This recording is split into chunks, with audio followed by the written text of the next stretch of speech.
ಎಲೆಕ್ಷನ್ಗೂ ಕಮ್ಮಿ ಇಲ್ಲ, ಯಾವ ಹೀರೋ ಕ್ರೇಜ್ಗೂ ಕಮ್ಮಿ ಇಲ್ಲ.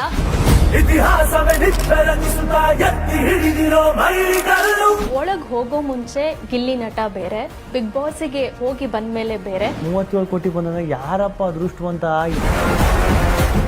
ಗಿಲ್ಲಿ ಹಿಂದಿನ ಸೀಸನ್ಗಳನ್ನ ನೋಡ್ಕೊಂಡು ಬಂದ್ಬಿಟ್ಟು ಅದೇ ಸ್ಟ್ರಾಟಜಿ ಮಾಡಿದ್ದಾರೆ ಅಂತ. ಸೀಸನ್ನ ನೋಡಿ ಅರ್ಥ ಮಾಡ್ಕೊಂಡು ಬರ್ತೀನಿ, ತುಂಬಾ ಡಿಫ್ರೆನ್ಸ್ ಇರ್ತದೆ ಅಂತ. ಇಷ್ಟೆಲ್ಲ ಪ್ರೀತಿ ಸಿಕ್ಕಿದೆ, ಎಷ್ಟು ಭಾರ ಅನ್ಸುತ್ತೆ ನಮಗೆ. ಎಲ್ಲರೂ ತಪ್ಪೇಜೆ ಇಟ್ಬಿಟ್ಟು ಏನಾಗ್ಬಿಟ್ಟು ಅಂತ ಅದು ಕಾಡ್ತಾನೆ ಇರ್ತೀನಿ. ಎಲೆಕ್ಷನ್ಗೆ ಏನಾದ್ರು ನಿಲ್ತಾರ ಅಲ್ಲಿ? ಅಯ್ಯೋ ದೇವ್ರೆ. ಒಂದೊಂದು ಶೋ ಅಲ್ಲಿ ಒಂದೊಂದು ಪಾರ್ಟ್ನರ್ ಅನ್ನ ಗಿಲ್ಲಿ ಹುಡುಕ್ತಾ ಹೋಗ್ತಾರೆ. ಕಂಟಿನ್ಯೂ ಆಯ್ತು ಅಷ್ಟೇ. ಗಿಲ್ಲಿ ಅವರು ಬಿಗ್ ಬಾಸ್ಗೆ ಫುಲ್ PR ಮಾಡಿದ್ದಾರೆ. ದುಡ್ಡಿರು ಶ್ರೀಮಂತನೂ ಅಲ್ಲ ಮೇಡಮ್. ನಾನು ಹಲ್ ಸೆಟ್ಟು ವಿಗ್ ಅಂತ ಹೇಳಿ ಮಾತಾಡ್ತಿದ್ರು, ಅದೇ ನನಗೆ ತುಂಬಾ ಬೇಜಾರಾಗಿದೆ. ಜಗಳ ಆಡಿದೀನಿ ನಿನ್ ಜೊತೆ ಅಂತ ಅವರು ಹೇಳಿರ್ತಾರೆ.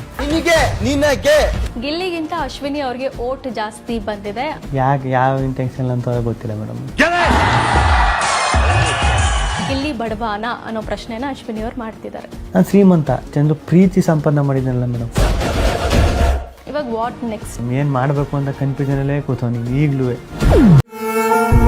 ಗಿಲ್ಲಿ ಬಡವನ ಶ್ರೀಮಂತನ? ನಮ್ಮ ಮಿಡ್ಲ್ ಕ್ಲಾಸ್ ಮೇಡಮ್.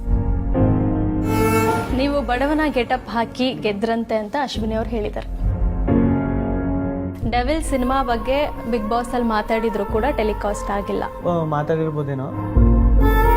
ನನ್ ಸಿನಿಮಾದು ಬರುತ್ತೆ, ಹಾಕ್ಬೋದು ಅಂತ ಅನ್ಸಿತ್ತಾ? ಹೊರಗಡೆ ಏನ್ ನಡೀತಾ ಇದೆ ಅಂತಾನು ಗೊತ್ತಿರಲ್ಲ ನೋಡಿ. ಗಿಲ್ಲಿ ಅವ್ರು ಏನಾದ್ರು ಡೈರೆಕ್ಟ್ ಮಾಡ್ತಾರಾ? ನಾನು ಬಂದಿದ್ದೆ ಅದಕ್ಕೆ ಮೇಡಮ್, ಅದು ಮಾಡ್ತೀನಿ ಮೇಡಮ್.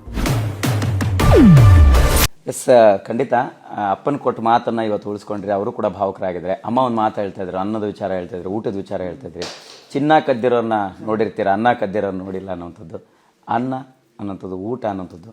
ಬೆಂಗಳೂರಿಗೆ ಬಂದಾಗ ಒಂದು ಮದುವೆ ಮನೆಗೆ ಹೋದ್ವಿ, ಅಲ್ಲಿಂದ ಡ್ಯಾನ್ಸ್ ಮಾಡೋಕ್ಕೆ ಶುರು ಮಾಡಿದ್ರಿ.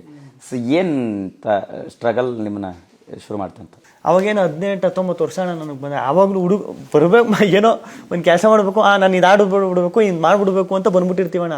ಇಲ್ಲಿ ಹುಡುಗ ಬುದ್ಧಿನೂ ಇರ್ತದೆ. ಎಸ್, ಖಂಡಿತ ಹೇಳ್ತಾ ಇದ್ರಿ. ಎಜುಕೇಶನ್ ಆಯಿತು, ಊರು ಬಿಟ್ಟು ಬಂದ್ರಿ, ಒಂದು 6 ತಿಂಗಳು ಬಂದ್ರಿ, ಬೆಂಗಳೂರಲ್ಲಿ ಕೆಲಸ ಮಾಡ್ತಿದ್ರಿ. ಅಪ್ಪ ಅಮ್ಮನ ಸಂಪರ್ಕ ಕೂಡ ಇರ್ತಿರ್ಲಿಲ್ಲ. ಒಂದ್ಸರಿ ಊರಿಗೆ ಹೋದಾಗ ಅಪ್ಪನ ಹತ್ರ ಒಂದು ಮಾತು ಕೊಡ್ತೀರಿ, ಹೊಲದ ಗದ್ದೆಯಲ್ಲಿ ಕರ್ಕೊಂಡೋಗಿ ಅಪ್ಪ ಅಂತ ತಲೆ ಮೇಲೆ ಕೈ ಇಟ್ಟು ಹೇಳ್ತೀರಿ. ಯಾವತ್ತೂ ನೀವು ತಲೆ ತೆಗ್ಸೋಂಥ ಕೆಲಸ ಮಾಡಲ್ಲ, ತಲೆ ಎತ್ತು ನಡಿ ಅಂತ ಕೆಲಸ ಮಾಡ್ತೀನಿ ಅಂತ. ಆ ಭಾವುಕ ಕ್ಷಣನ ಅಪ್ಪ ಇತ್ತೀಚೆಗೂ ಕೂಡ ನೆನೆಸ್ಕೊಳ್ತಾರೆ. ಏನು ನಿಮ್ಮ ಮನಸ್ಸಲ್ಲಿ ಓಡ್ತಾ ಇತ್ತು ಅಂತ? ಅಂದರೆ ಅಣ್ಣ, ಈಗ ಅಪ್ಪ ಅಮ್ಮಂದೆಲ್ಲ ಏನಿರ್ತದಣ್ಣ, ಈಗ ಆ ಗ್ಯಾಪಲ್ಲಿ ನಾನು ಮಾಡಿದ ಮಿಸ್ಟೇಕ್ ಏನು ಅಂದರೆ, ಈ ಊರಲ್ಲೆಲ್ಲ ಈಗ ನಾನು ಅಲ್ಲೆಲ್ಲ ಹೇಳ್ಬಿಟ್ಟು ಬಂದ್ಬಿಟ್ಟಿದ್ನಲ್ಲ, ನಾನು ಶೂಟಿಂಗ್ ಕೆಲಸಕ್ಕೆ ಹೋಯ್ತು, ಈ ಶೂಟಿಂಗು ನಾನು ಎಲ್ಲ ಹೋಯ್ತೀನಿ ಅಂತ ಹೇಳ್ಬಿಟ್ಟು ಬಂದ್ಬಿಟ್ಟಿದ್ನಲ್ಲ. ಅವಾಗ ಈ ಊರಿಗೆ ಹೋದಾಗೆಲ್ಲ ಸಾಮಾನ್ಯವಾಗಿ ಕೇಳ್ತಾರಲ್ಲ ಅಣ್ಣ, ಯಾವ್ದು ಮಾಡ್ತಿದ್ದೆ, ಏನು ಮಾಡ್ತಿದ್ದೆ ಅಂತ. ಎಲ್ಲೂ ಕಾಣಿಸ್ತಾನೆ ಇಲ್ಲ, ನೀನು ಗೊತ್ತಾನೆ ಇಲ್ಲ, ಟಿವಿಗೆ ಗೊತ್ತೇ ಇಲ್ಲ, ಎಲ್ಲೂ ಯಾವ ಪಿಕ್ಚರ್ ಯಾವ್ದು ಮಾಡ್ತಿದ್ದೆ, ಏನು ಮಾಡ್ತಿದ್ದೆ ಅಂತ ಕೇಳ್ತಾರಲ್ಲ. ಅವಾಗ ಹೇಳೋಕಾಯ್ತಿರಲ್ಲ, ಏನು ಮಾಡ್ತಾವನಿ, ಯಾವ್ದು ಮಾಡ್ತಾವನಿ ಅಂತ. ಆಮೇಲೆ ಸರಿ ಆಯಿತು, ಒಂದು ಆಲ್ಬಮ್ ಸಾಂಗ್ ಮಾಡ್ಬಿಡು ಊರಲ್ಲಿ.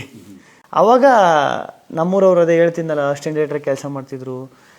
ಅವರು ಊರಿಗೊಂದ್ಸಲಿ ಬಂದಾಗ, ಅವ್ರ ಊರಿಗೆ ಬಂದಾಗ ಈ ಫೋಟೋ ಎಲ್ಲ ತೋರಿಸೋರಲ್ಲ ಇವರು, ಇಲ್ಲಿ ಶಿವಣ್ಣ ಅವ್ರ ಸಿನಿಮಾ ಶ್ರೀಕಂಠದಲ್ಲೆಲ್ಲ ಅವ್ರು ಅಸಿಸ್ಟೆಂಟ್ ಡೈರೆಕ್ಟರ್ ಮಾಡಿದ್ರು. ಆ ಫೋಟೋ ಎಲ್ಲ ತೋರಿಸೋರು, ಶೂಟಿಂಗಲ್ಲಿ ಮಾಡಿರೋದು ಇದೆಲ್ಲ. ಅವಾಗ ಒಂಥರ ಇಂಟ್ರೆಸ್ಟು. ನಾನು ಇಂಟ್ರೆಸ್ಟಾಗಿ ಕೇಳೋದು, ಅಣ್ಣ ಇದು ಶೂಟಿಂಗ್ ಎಲ್ಲೆಲ್ಲ ಹೋಯ್ತೀರ ಅಂತ. ಎಲ್ಲ ಕಡೆ ಅಲ್ಲೆಲ್ಲ ಹೋಯ್ತೀವಿ, ಇಲ್ಲಿ ಹೋಯ್ತೀವಿ ಅಣ್ಣ, ಎಲ್ಲ ನೀವೆಲ್ಲ ಹೀರೋಯಿನ್ ಎಲ್ಲ ಇರ್ತಾರಲ್ಲ, ಅವರೆಲ್ಲನೂ ಮಾತಾಡಿಸ್ತೀರಲ್ವಣ್ಣ ನೀವು. ಹಂಗೆಲ್ಲ ಚೆನ್ನಾಗಿರ್ತದಲ್ಲ ಇವರು ಹೆಂಗೂ